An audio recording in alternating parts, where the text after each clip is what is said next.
Good morning children. Hope you all are fine. In this video we are going to discuss about atomic structure in 9th standard science, that is unit 11, page number 125.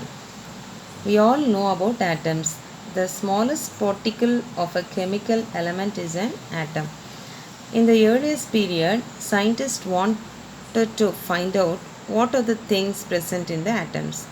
In order to explain this, they found out many atomic models.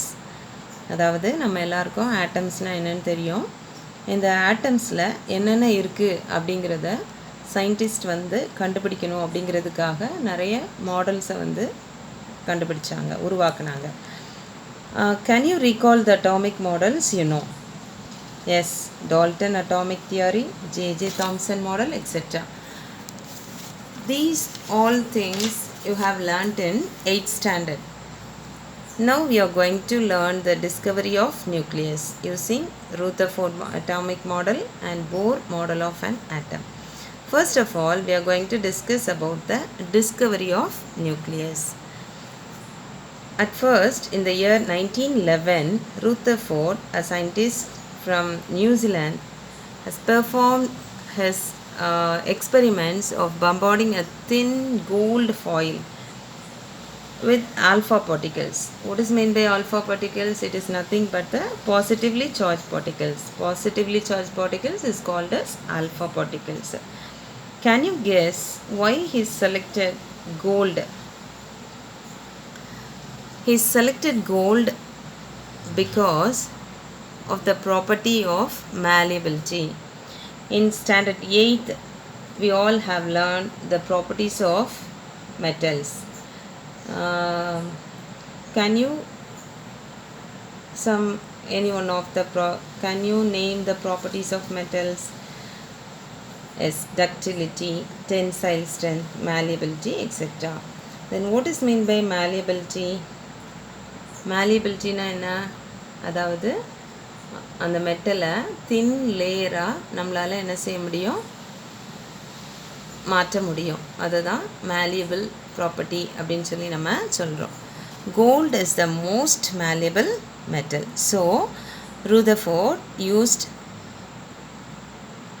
gold to bombard the alpha particles. In this experiment, he observed three things. That is, most of the alpha particles pass straightly through the foil. That is, it passed straightly through the gold foil. Secondly, some alpha particles were slightly deflected from their straight path. That is, சில நிறைய alpha particles நேர்கோட்டு வழியாக அப்படியே என்ன செஞ்சிருது, அந்த foil வழியாக கடந்து போயிடுது. இந்த பிக்சரில் கூட நீங்கள் பார்க்கலாம். Most of the alpha particles pass through it straightly. Then some alpha particles deflected slightly from the straight line path, and very few alpha particles bounced back. You can see this in the picture. In this picture, only one alpha particle bounced backwards. Okay, we can see this clearly in this picture. Here is the source of alpha particle. The beam of alpha particle is bombarded with the gold foil. Here, most of the alpha particles go straightly. Some of them is deflected lightly, and very few alpha particle is bounced backward. From this experiment, Rutherford suggested a model of an atom, and this is known as Rutherford atomic model. And according to this experiment, Rutherford concluded that according to this model, atom contains large empty space. அதாவது நிறையா வெற்றிடம் அதில் காணப்படுது. ஒரு ஆட்டமில் நிறையா வெற்றிடம் காணப்படுது அப்படின்னு சொல்லுவார். Then secondly, there is a positively charged mass at the center of the atom, that is known as nucleus. நமக்கு தெரியும் நியூக்ளியஸ் எப்போவுமே சென்டரில் இருக்கும். He concluded that the positively charged mass at the center of the atom is called as nucleus, and the size of the nucleus is very small compared to the size of the atom. ஆட்டமை compare பண்ணும்போது நியூக்ளியஸோட size வந்து ரொம்ப ஸ்மாலராக இருக்குது அப்படிங்கிறத சொல்கிறாரு. The electrons revolve around the nucleus in the closed circular path and it is called as orbit. அதாவது electrons வந்து இந்த நியூக்ளியஸை ஒரு சர்க்குலர் பாத்தில் என்ன செய்யுது, சுற்றி வருது அப்படின்னு சொல்லி சொல்கிறாங்க. அந்த சர்க்குலர் பாத்தை ஆர்பிட் அப்படின்னு சொல்லி நம்ம சொல்கிறோம். An atom as a whole is electrically neutral. What is meant by neutral? Something that is equal. அதாவது the number of protons and the number of electrons are equal in an atom. Okay, according to his conclusion, that is Rutherford's atomic model, he concluded that atom contains large empty space and the positively charged mass at the center is called as nucleus, and the size of the nucleus is comparatively smaller than the size of the atom, and the electrons revolved around the nucleus in a circular path, and that circular path is called as orbit. And an atom as a whole is electrically neutral, that is the number of protons and the number of neutrons are equal. Okay, in this figure nucleus is at the center and the electrons are revolving around the nucleus in the circular path. This circular path is called as orbit. Okay, Rutherford model of atomic structure is as like the solar system. That is, in a solar system, sun is at the center and the planets revolve around the sun. Similarly, in the atom, the nucleus is present at the center and the electrons are revolving around the nucleus. So, the Rutherford model of atomic structure is similar to that of the structure of solar system. Okay, this Rutherford model has some limitations. Limitations means drawbacks. அதாவது குறைபாடுகள். ஒரு சில குறைபாடுகள் இந்த Rutherford மாடலில் இருக்குது. Rutherford மாடலை பொறுத்தவரையில் அக்கார்டிங் டு எலக்ட்ரோமேக்னெட்டிக் தியரி படி என்ன நடக்கும் அப்படின்னு சொன்னால், a moving electron should accelerate and continuously loses energy. That is, electromagnetic theory படி எலக்ட்ரான் வந்து நகர்ந்துக்கிட்டே இருக்கும்போது அது ஆக்சலரேட் ஆகி தன்னோட எனர்ஜியை வந்து இழந்துக்கிட்டே இருக்கும். It loses some energy while accelerating. So due to the loss of energy the path of the electron may reduce. அதாவது இது வந்து ஒரு சர்க்குலர் பாத்தில் என்ன செஞ்சிட்ருக்கு, ரொட்டேட் ஆகிட்டுருக்கு அப்படின்னு சொல்லி நம்ம பார்த்தோம். அப்படி அது சர்க்குலர் பாத்தில் ரொட்டேட் ஆகும்போது, ரிவால்வ் ஆகும்போது என்னாகும், எனர்ஜி வந்து என்ன செய்யுது, லாஸ் ஆகுது. எனர்ஜி லாஸ் ஆகும்போது என்ன செய்யும், அந்த சர்க்குலர் பாத்தோட வித் வந்து என்ன செய்யும், கம்மியாயிட்டே இருக்கும். ஸோ கடைசியில் என்ன ஆகும், ஃபைனலி என்ன ஆகும், it should fall into the nucleus which is present in the centre part. Okay, அதாவது ஆட்டம்ஸில் சென்டர் பார்ட்டில் நியூக்ளியஸ் இருக்குது, அவுட்டர் மோஸ்ட் ஆர்பிட்டில் எலக்ட்ரான்ஸ் வந்து ரிவால்வ் ஆகிட்டே இருக்குன்னு சொல்லி சொல்கிறோம். while revolving, according to electromagnetic theory, it loses some energy.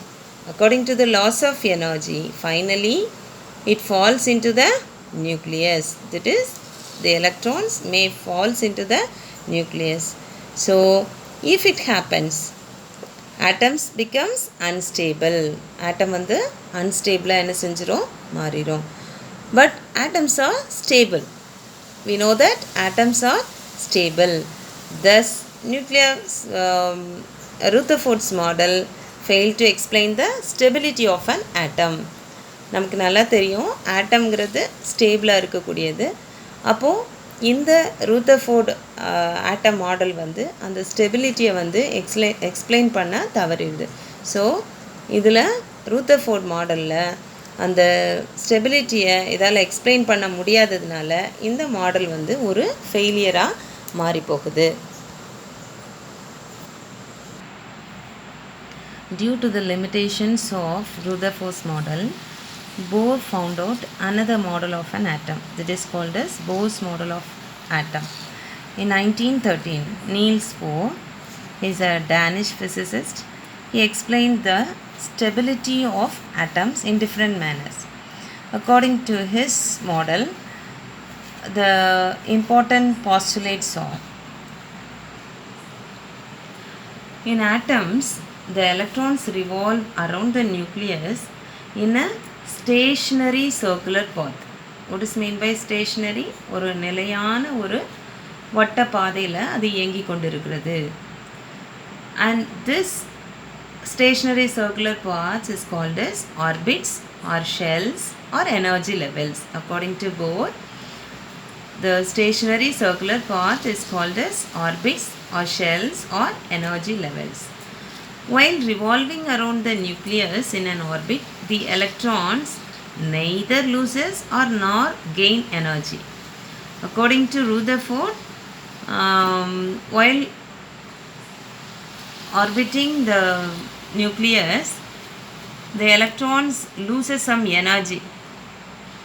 But in Bohr atom model, the electrons neither lose energy or gain energy. அதாவது எந்த ஒரு எனர்ஜியை இழக்கவோ அல்லது எனர்ஜியை ஏற்கவோ செய்யாது.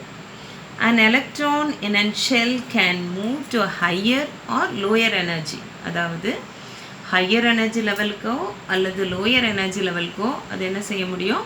மூவ் பண்ண முடியும். எலக்ட்ரான் வந்து ஹையர் எனர்ஜி லெவலுக்கோ அல்லது லோயர் எனர்ஜி லெவலுக்கோ என்ன செய்ய முடியும்? மூவ் ஆகிக்கொள்ள முடியும். எப்படி மூவ் ஆக முடியும்? By absorbing or releasing a fixed amount of energy. அதுலேயும் ஒரு குறிப்பிட்ட அளவு எனர்ஜியை தான் என்ன செய்ய முடியும்? அப்சர்வ் பண்ணவோ அல்லது ரிலீஸ் பண்ணவோ முடியும். So in order to maintain the stationary circular path, it absorbs or releases a fixed amount of energy. Then the orbits or shells are represented by the letters K, L, M and N. Okay, see this picture. Here is the nucleus. The first orbital path is called K shell and the second one L, third one M and the fourth one N. Okay, here we see n is equal to 1, 2, 3 and 4. Okay, the orbit close to the nucleus is called the K shell and it has the least amount of energy. அதாவது இதுதான் மிக குறைந்த energy level. K ஷெல்லில் இருக்கக்கூடிய எலக்ட்ரான்ஸில் இருக்கக்கூடிய energy level வந்து எவ்வளோ இருக்கும்? ரொம்ப கம்மியாக இருக்கும். அப்போ வர வர இது என்ன செஞ்சுட்டே இருக்கும்? எனர்ஜி லெவல்ஸ் கூடிக்கிட்டே போகும். Okay, and the electrons present in it is called as K electrons. Similarly, the electrons present in the L shell is called as L electrons and so on. Okay, these orbits are associated with a fixed amount of energy. So Bohr called them as energy level or energy shells. Bohr called this as energy levels or energy shells. And this Bohr atom model has also one limitation. That is, the main limitation was we can apply this only to the hydrogen or hydrogen-like ions.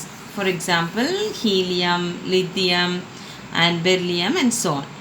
It could not be extended to multi-electron nucleus. So, this is the limitation of Bohr model. It has only one limitation, that is it can be applicable only for the hydrogen and hydrogen like